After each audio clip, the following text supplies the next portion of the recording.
Non si sono placati gli animi in casa Eurologistica Vispa dopo la grande stagione e la promozione in Serie B2.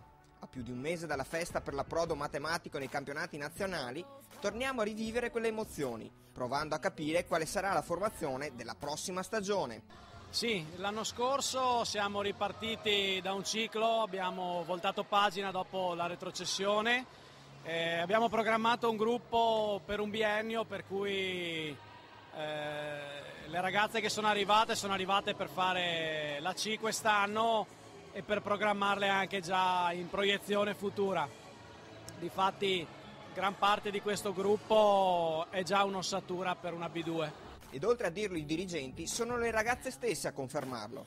Le atlete del Vispa vorrebbero mantenere l'organico che ha fatto la promozione.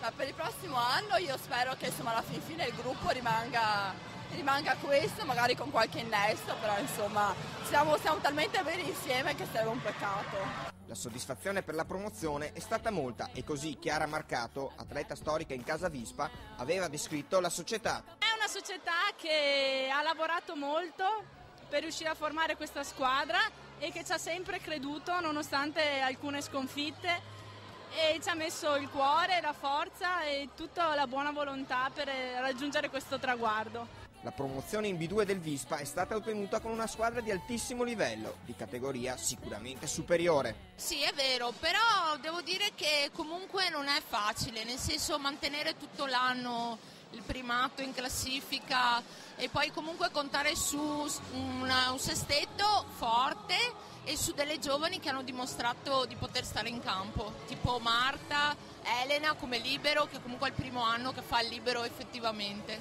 Tutte brave. Ecco allora il commento di coach Pasquali.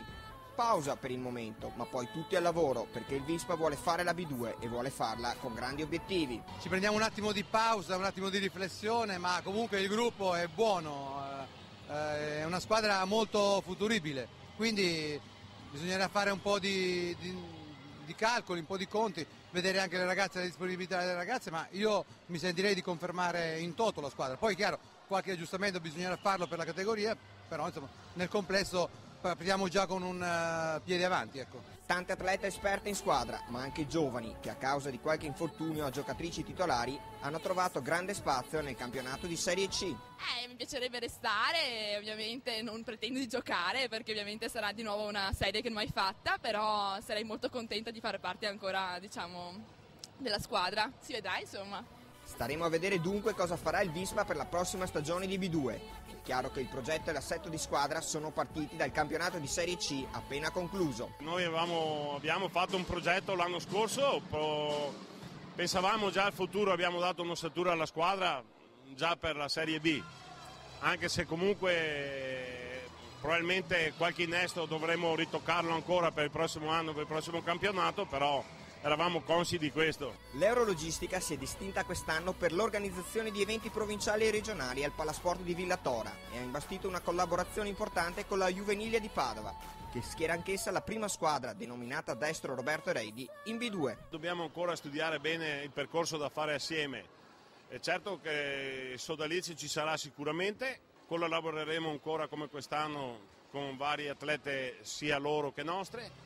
Proveremo anche con qualche squadra giovanile, vediamo, comunque carne a fuoco ce n'è parecchia.